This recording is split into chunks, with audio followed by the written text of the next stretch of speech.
Welcome back to the Relatable Black Girl, where I'm your host, Simone. And in this episode, we will be talking about living in survivor's mode. This is part two. Like I said in part one, living in survivor's mode was something that started for me as a kid. Growing up, I was the youngest in my household, and then I also was the youngest in my outside family. I was very quiet, I was very shy, and I got teased a lot from my family. A lot of it was very harmless, and I would even laugh, or depending on the person, you got that drunk uncle, I would just ignore. But as I got older, these comments, this teasing, it went from harmless to very hurtful. It's like something clicked in my mind and I realized like they are not playing with you. They are really being mean to you. And I would even say when it comes down to certain family members, actually really did not like me. Like they just did not like me as a person at all, period. And what would be their reason behind it? I don't know. I feel like when I was younger, I tried really hard to fit in. But once I got to a certain age and I just realized like they are not going to stop being rude to me, I started to kind of dish it back out. Whenever I would go to my mom and tell her like, oh, this person is doing this or that, my mom would tell me to ignore people. My mom would tell me to ignore them. And I felt like it was a complete like disregard of my feelings. And I started to ignore my own feelings, and I also started to ignore other people's feelings. And then of course I wanted to dish back out what I felt like was being done to me. And it wasn't only to my family members, but it also was people who probably was very confused on like, why are you like, why is she talking to me like this? Why is she being rude? But it was something that was such like so normalized within my family. And I feel like it made me such a defensive person. I started to not be able to tell when someone was trying to help me versus when they are trying to harm me. And I think when it's your family and it's like these people that you're supposed to have this close, personable relationship with, like the people that you're supposed to have at the end of the day, no matter what, when you start in your mind feeling like I can't even trust the people in my household, I can't even trust my family members, I think that makes you not trust anybody, you know? I started to always feel like, okay, it's me versus everybody in a sense. And that made it very hard for me to create personable relationships with people. So it's like I had friends, but I would never let my friends get too close to me. I would never tell them too much of my business because I never knew if this person would turn on me, you know?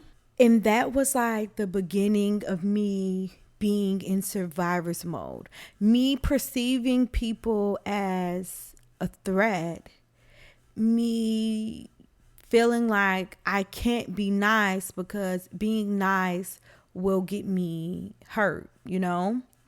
Like it was a way of like I built this wall up as a way of protecting who I was as a person. And I would even say I almost created a person, you know? Like I wore a fake mask because that person could not get hurt. Whatever you say or did to that person, it didn't matter because it wasn't really who I was. So, fast forward to young adulthood, I find myself in a relationship that I'm unhappy with and also working a job that I am not happy with. And my reasons for staying in the relationship and my reason for staying at the job were very similar. What if I don't find another job? What if I don't find another man? What if I get with someone else and they treat me worse? What if I find another job and that job is even worse than this job, you know?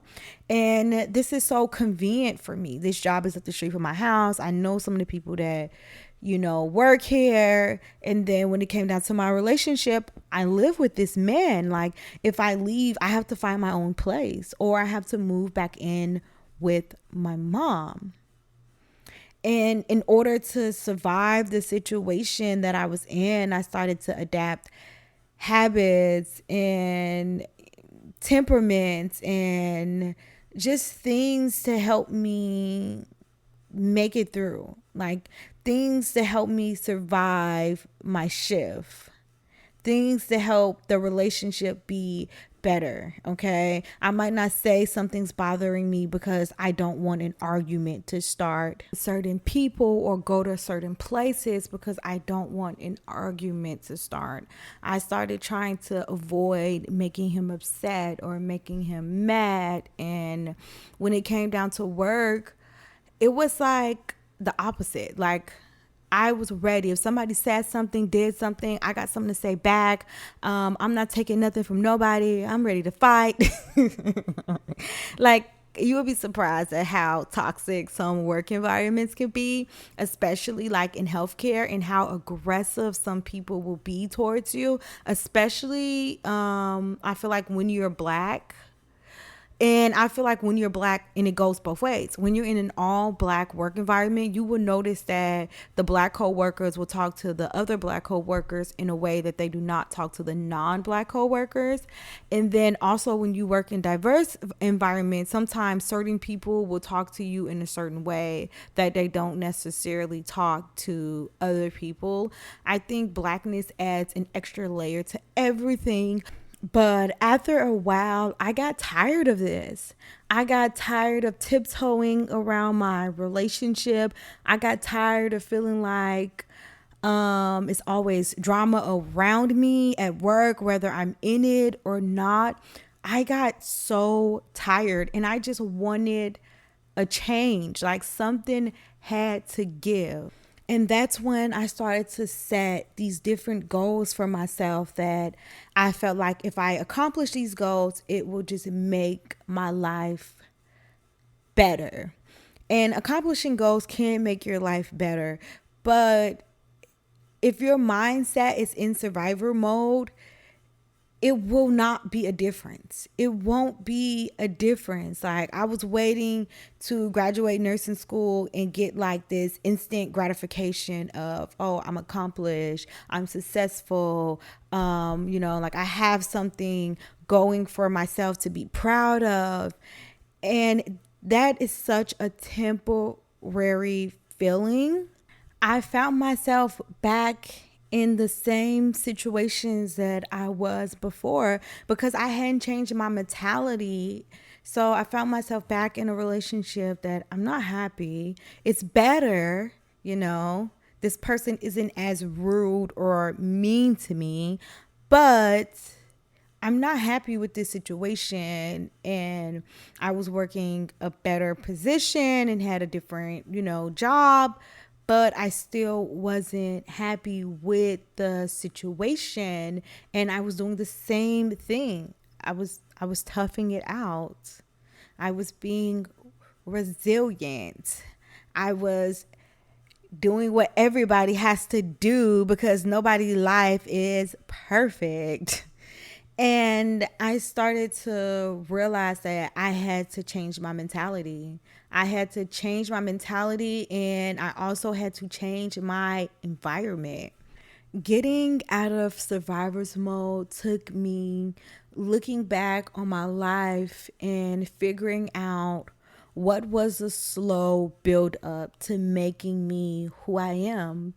And it's so good to be able to look back on your life and now you have all these experiences to help you understand things that when you were younger you couldn't understand. Like, I felt like I was able to comfort my inner child because now as an adult, I now know, like, you were not in the wrong in certain situations, certain things that was going on in your household. It shouldn't have been happening. Things that people was doing and saying to you were not okay. The way you might have reacted might have been wrong. The habits you created might have been unhealthy, but you were not deserving of this. And it's not your fault, at least not entirely. When you're a child, you're not really in control of everything. You have people telling you what you can and can't do. And that gave me a lot of comfort. I stopped being embarrassed by any of the mistakes that I've made. It was like, that's a part of my story. That is a part of what made me the person that I am today. I had to stop caring about what people think of me. I had to stop caring because people will try to tell you who you are. People will make up fake rumors, gossip, stories, or lies, and go around spreading them as if it's like a known fact. And it's literally just something that they just pulled out of their ASS, okay? And you have to really not let that bother you. I feel like your words have no meaning and no value unless I give it meaning, unless I give it value. Who are you? Who are you that I should care about what you think of me, especially if you're saying something that is not true?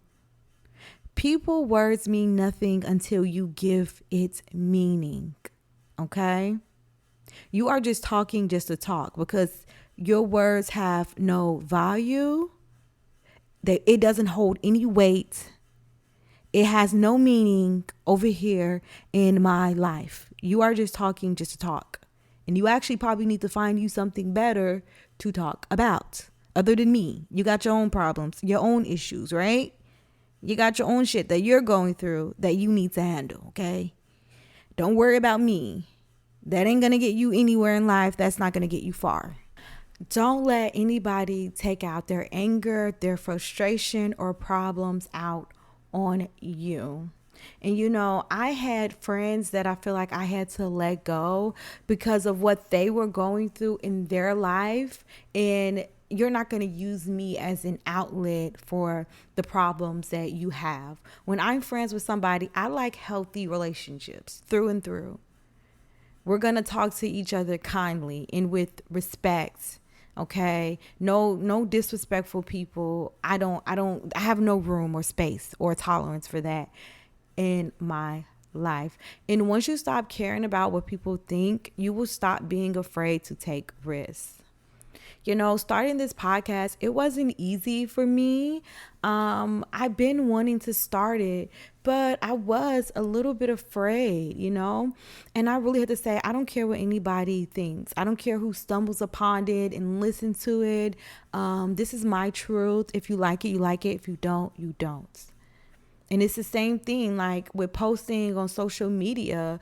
Post what you want to post. You want to be a content creator on YouTube or TikTok or Instagram. Just start posting and being consistent and know that things does not happen overnight. Do not expect 1 million followers overnight, know that things take time, and don't be afraid of what other people will think of you. And don't be afraid to step out of your comfort zone. Like, I really had to start leaning into the unknown.